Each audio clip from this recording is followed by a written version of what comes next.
Yeah, what was it? It's kind of... Is it what you would have chosen? No, I'd something rather ancient I would have chosen. Well, welcome to Newcastle. Thank you very much, Andy. I'm pretty sure you'll have been here before. I have been here You before, have? yes, a couple of times. It's a wild town, isn't it? It's like, It is. especially on a Friday and Saturday night. You did Badger. Did you come up here for Oh that? my God, yeah, I did Badger. I forgot about that. That was probably about 30 odd years ago. Yeah, I was an extra on it for like Were 2 you? seconds. Yeah, Wow. so I claimed to fame getting pushed over by Jerome Flynn. Yes, Having yes. some fish and chips, and I had to say "How man," and he just ran off. Oh, Chasing okay. a drug dealer. Yeah, we have a great city.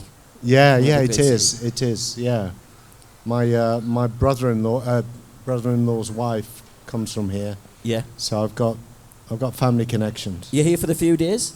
Sorry? Are you here for the few days? No, I go back tonight. Right. Yeah, I've got a list at home. Yeah. Like the windows need doing, this needs, so I've got to get home. Life goes on, doesn't I it? feel your pain. Yeah. Tesco's, what are we going to have for dinner this week? Oh, not again.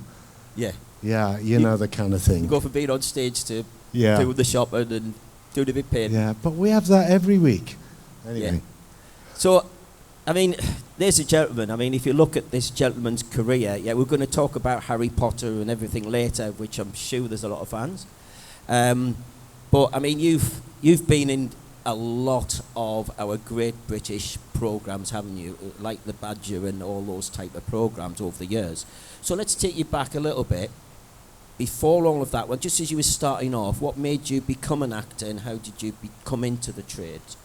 Well, I had no idea about being an actor when I was a kid. I mean, I grew up in Stoke-on-Trent, and the idea of being an actor in where I live and with the people I knew, my friends and whatever, you might as well said I wanted to be an astronaut.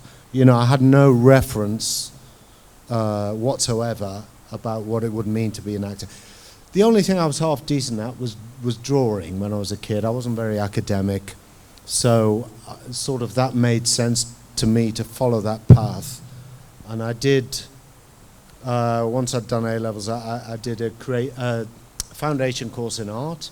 Then I did a creative arts degree in which art was my main subject. But as the course went on in the second year, I'd done a bit of dabbling in drama, and I met some crazy dudes who were just great fun and really passionate.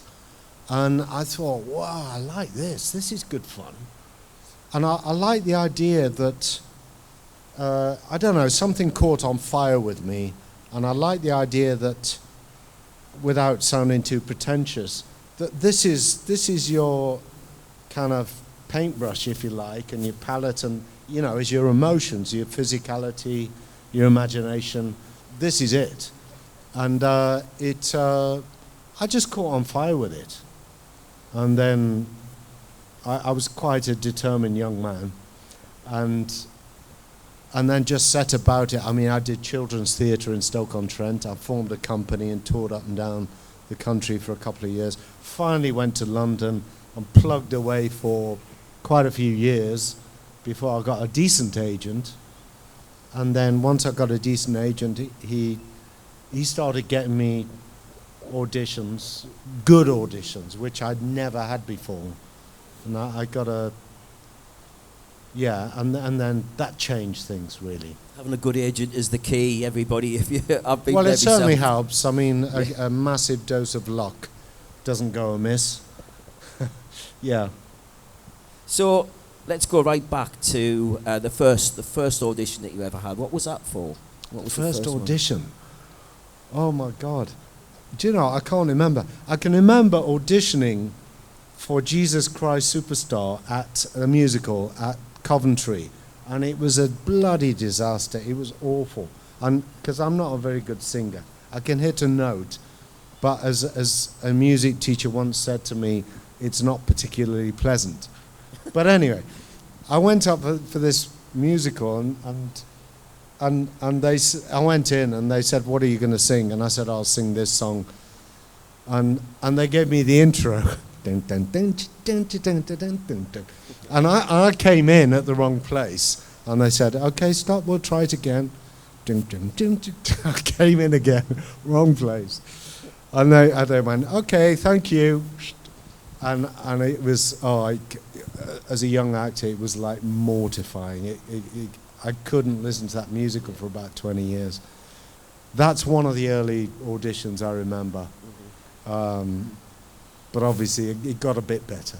Yeah, I mean, you have to take the knocks in this industry, don't Yeah, you? you do. I always tell people, young actors and people are presenting things, you get so many knockbacks, you get so many people telling you you're not good enough, you don't look right, you're not old enough, etc., etc. And it's how strong you are to follow that dream, which you did, to where you got to now. Yeah, it's very, it's not, if you're making a product, they can say the design is flawed, go back to the workshop and work on the chassis or something. But with an actor, it's the rejection is personal. But that's the deal. You're following something you love, presumably, and you're following it with a passion. And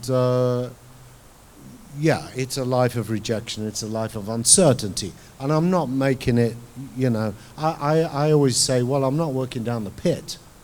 I'm basically putting clothes on and playing like we did when we were kids. And that's a glorious thing to do. Especially, if you get paid for it, it's like, what a privilege. I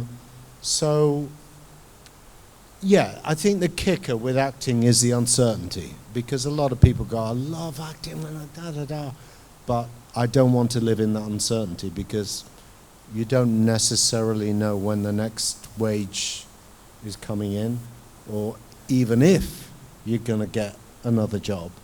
A stupid amount of determination is useful, along with a good dose of luck.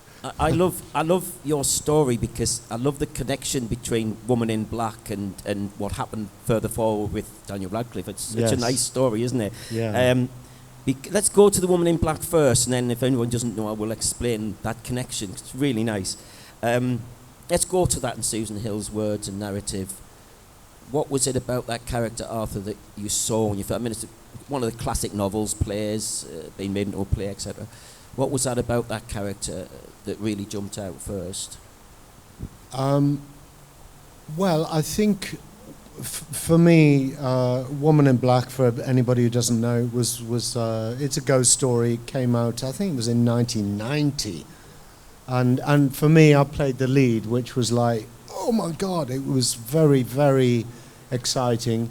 And it was a golden opportunity to spend a lot of time in front of the camera, which is invaluable because you start to relax instead of going, oh my God, it's, so it gave me a chance to relax and kind of just work, really, which is, I think, the best way to learn is the doing. And the character, Arthur Kidd, I think he's just every man in a sense. He's just your regular nice geezer. His young wife, young child, and goes off into this extraordinary remote haunted house, and it's just a classic, simple old tale. There's not a great many special effects in it, but you've got a regular geezer in a situation, and I think the power of the piece is as simple as the audience going, no, don't go in there. It's, because you sit there just, as with all classic horror films, bricking it for what might happen.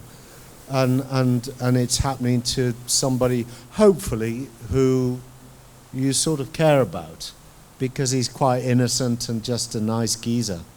So I think that's, in a sense, well, what appealed is I was given a fantastic job, mainly, but I think the strength of it is I hope anybody can relate to him. so it's not difficult to find a way into the story for yourself as an audience. Yeah. And it's that, not with theatre, you've gone from one take to many takes. Say again, sorry. Going from one take to many takes is in the comparison between live theatre in the audience and on a set, isn't it? It's a big sort of difference, isn't it? Yeah, it is. And I think sometimes filming is like, it's almost like the whole film, when it's finished, is like a complete jigsaw. And as a character, sometimes if you're playing a supporting role, you're given, let's say, 25 pieces of a 1,000-piece jigsaw, and those are what you've got to deliver to serve the jigsaw. But sometimes you might be at home for 3 weeks, going to Tesco and sorting out domestic stuff, and almost forget that you're working. And somebody goes, right, you're on. You've got to deliver your jigsaw piece. And that's the difference. Is, you know, filming can be very fragmented, and then somebody goes, right, you're on, and it's like you've got to get where you've got to get. Whereas obviously with theatre, you build up that day. See the whites of their eyes. Yeah, exactly. So this connection is a lovely story, because 23 years later, Daniel Radcliffe reprises the role, and then you end up playing his dad. So it's kind of a nice little story in a way. So let's talk. I mean, there's Harry Potter, this franchise, this huge franchise, which amazes me. It's so big, and so the longevity of it. How did you get part of that to play James? Well, it was just a very, very lucky day. My agent rang me up and said, I've got an interview for this Harry Potter thing. And bear in mind, there was only one book out. I was living in London.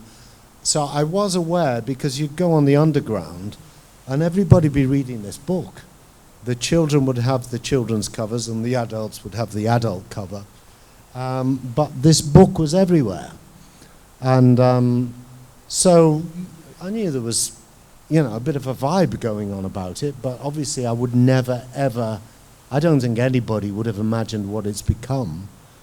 So anyway, I got this meeting to play his dad, so I obviously got the book and go, where is he? Oh, took a bit of finding. But anyway, obviously James, he's dead. So, and there wasn't much to go on. So anyway, I went along to, I think maybe it was Pinewood, and met Christopher Columbus, and we just had a chat. They put the camera on me, and we just had a chat. I mean, there's no great scenes really that you can audition with, because James only really has a couple, 2 or 3 lines.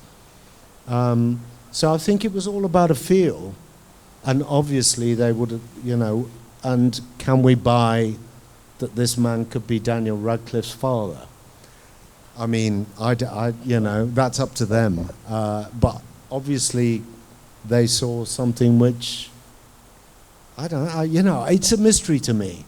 Oh, I do remember I was on very good form that day, because as an actor, your confidence can go up and down like a balloon. And I think I was quite perky. So yeah, we got on well, and then I got offered it, and here I am. I mean, 25 years later, doing these kind of things, So it's what an absolute blessing, really. And who'd have thought that one interview could sort of have such a knock-on effect? And I still, it's funny because somebody. Like I forget, you're just getting on with your life, and I forget, I'm James Potter sometimes, and somebody go, oh, it's James Potter, and I'll go, where? Oh yeah, it's me, right? It's sort of, it's lovely, it's lovely that it's brought so much, the franchise and the books have brought so much joy to so many people, and mean a lot to so many people, and continue. to do, and hopefully this new series will do the same to a new generation. Is it like what the soap stars get? Because I know the soap stars get people, you know, people shout down the street, they'll shout their character name, they'll think they're that character. Yeah. You say, oh, well, actually, I'm called a real life person, I'm actually this person. Is that what you found? Like, people actually doing No, that? I don't. In fact, I don't really get recognised much. You know, once in a blue moon. But no, I think, I mean, it's quite a while ago, and I'm this sort of Scooby-Doo old geezer nowadays who, you know, I don't think if you're looking for it, you wouldn't see it. You know what I mean? Yeah. So, which is nice, really. And I like the fact that you've got into a franchise, and obviously we saw, you know, the three main actors and the brothers, the Grints and all of them, growing up as kids into adults. A bit like Stranger Things. You've got Stranger Things now. You've watched that at the start, and they're kids, and now they're like, wow, they're the same people. They've just grown up. Yeah. That must have been a nice experience as well, seeing them come back onto the set, and they've gone through that journey from child to teenager to adult, really. Yeah. Yeah, yeah. I mean, I think what hits me more is at events like this, I meet a lot of people who've sort of grown up with them. You know, they're virtually their contemporaries or thereabouts, and they are, you know, many times people have expressed how important the books or the films have been at a particular time in their lives, you know, and they might have just helped get them through, you know, one of the rough patches that we all have, and I see that sort of love coming from the fans, and that's, you know, that's wonderful, because it reminds me how important creativity is, and how, you know, it's not just this kind of, you know, it is something that helps and supports and enriches people's lives, I think. And you know, it is quite remarkable that you know, J.K. Rowling, a sort of unemployed single mum, starting writing in a cafe, you know, what can come out of that creativity? It's kind of mind-boggling, really, isn't it? I mean, it's still inspiring, isn't it? Because I see, when you travel to London and you go to London King's Cross and you see the platform with the luggage and the queues, just, you know, it's people from all over the world there, you know, and this is a quarter of a century later. It's what is it about? I mean, it's amazing, isn't it? Now, this is how much I don't get recognised, because I often get the train from King's Cross, and I was there literally 2 days ago having a sandwich, watching the people do the photograph on, you know. None of them knew it was you. No. I just like that, though. I like the fact that Harry Potter's dad is having a sandwich, and there's hundreds of people queuing up, massive fans of Harry Potter. You're having a sandwich, and they're going, actually, it's Harry Potter's dad sitting having a sandwich over there. Can you imagine? No, but I the times I've done that, and it's not because I want to be near, it's because that's where the seats are. Some of the seats are. The times I've done that, never ever. Yeah. I want to ask you about your first, you know, sometimes when you see a child actor, and I've done a lot of theatre and stuff, and when you see a child actor, you just know they've got it. You just know. There's something about them, the presence, these child actors. What was it about the, you know, Daniel Radcliffe and the young actors in that, where you went on set as an older actor and thought, well, yeah, there's something there, isn't there? Well, I think what it was for Daniel, for myself, and I think also for Geraldine, who played Lily. I remember when we first met Daniel. I think it was for the Mirror of Erisade scene, and he was just the loveliest young man, and he was incredibly polite, bags of enthusiasm, and interested. You know, he was like going, do you know the Beatles? And started talking about the White Album. And you know, I'm a massive Beatles fan, so we were off. But there's just, you know, even before we got onto his acting, just meeting a very, very erudite, switched on, polite young man, you know, and I just thought, yeah, I'd be honoured to have this guy as my son, even in, you know, in pretend land. You know what I found about him? I don't know if anyone's seen, when you watch clips on YouTube, I saw a clip of him coming out of an American show in New York, and there's loads of people out there, and he kind of goes, he walks out and he goes, oh, as if he's like still surprised. He's quite humble, as if like there's people there wanting his autograph. That's what I find with him. That's what he comes across. I remember one day we'd finished filming and you go into the trailer to get your wig taken off or your makeup removed or whatever, and then you get a hot flannel. It helps to wipe all the and he's like going to the microwave and going, "There's your hot flannel." And you go, "That's cool." You know, Harry Potter's handing me you know, sorting me kind of getting my makeup. It was just, you know, just there's a sort of, just a lovely man. Yeah. That's why he's successful, probably, because he's humble and he's excellent at his job. Have we got our questions? Have we got our microphone? Oh, here we are. We're going to do our questions. Anyone got any questions for Adrian? Please put your hand up. There's got to be some Harry Potter fans at least out there. Come on. There we are. It's up there.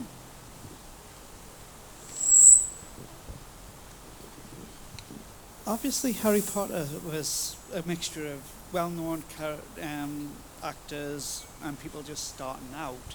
Can you just put it a bit nearer? Sorry. Obviously, Harry Potter was a mixture of well-known actors, brilliant actors and actresses, and people just starting out. What was the atmosphere like between you all, and how did you all get along?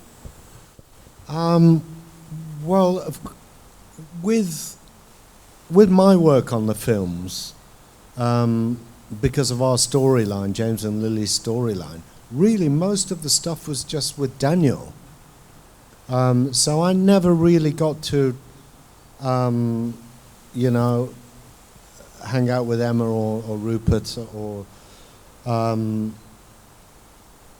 you know, I had a scene with Voldemort briefly in one of the films and Ray Fiennes. So I knew Ray from the theatre a bit. But the atmosphere was brilliant, to be honest. And considering it was such a huge production, it really did feel like a sort of big family. And there seemed to be an atmosphere of care, real care, and a kind of love of the books. And that kind of permeated the set. And I mean, in the last film, I got to hang out with Gary Oldman, who I just admire so much, and David Thewlis, and Geraldine, of course. And Alan Rickman was around, who I'd worked with in the theatre as well. So, you know, for me, it always feels like a massive privilege being around those very, very special actors who I look up to and who inspire me. So, you know, for me, just to be in that company is like, it's like, this is great. But the atmosphere was lovely. It was a lovely job, really lovely job. Yeah. Have you got any of this lady up there? Do you want a question? Oh, this gentleman here. This gentleman here. Hi. Hello. Can I just ask you, you're in the Star Wars family now when you was in Andor. Is there any more of your character going to appear within the franchise? Oh, unfortunately. Well, I don't know. I suspect not. I mean, they've done another one series of Andor since, I think, which apparently is brilliant. I don't know. I would love him to turn up at some point, of course, but I'm not holding my breath. But it was, you know, just lovely to be part of that franchise as well. I mean, I can't believe my luck, because I have to confess, I've never been a massive Star Wars fan. It's not something. Get back! Hold him back! Hold him back! I'm walking off. Yeah, sci-fi's never been my thing. Although like some sci-fi I've dipped into and absolutely loved. And I did watch the Andor series and thought it was amazing.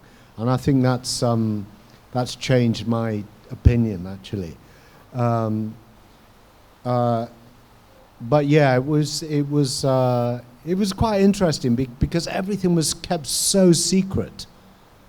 We get dressed in our costumes in the park in kind of trailers, and then we had to put cloaks on, so nobody with a drone could photograph the costumes, and we were only given a little part of the script. So I mean, the secrecy was just unbelievable. I couldn't believe it. I mean, sometimes I'd get on set and I'd only have this part of the script, and I'd say to the director, so what's happening? And they'd say, oh, well, you're in prison, yeah, so, yeah, it was very interesting, but wonderful to be a little part of that as well. Yeah. Is it lady over there?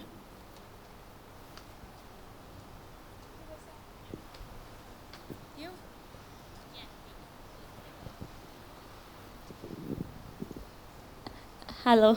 Hi. I'm thinking of something. Sorry. Are you aware how popular James Potter is in the Marauders fandom? The Marauders with James Potter. What's the question? Sorry. Oh, sorry. That's do okay. you know how popular James Potter is in the Marauders fandom? Yes. Are you aware of it? I'm just wondering, what do you think of the Marauders fandom in general? Oh, the Marauders fandom. Mm-hmm. Oh, I'm not aware of it. I'm aware of the Marauders, but no, just keep the microphone. Is the fandom, is that like a little online thing that's particularly love the Marauders?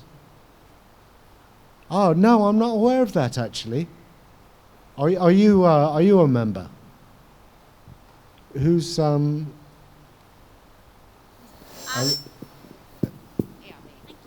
and what is it about the Marauders for you that particularly draws you to them?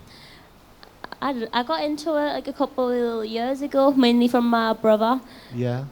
I just thought it was cool to ask.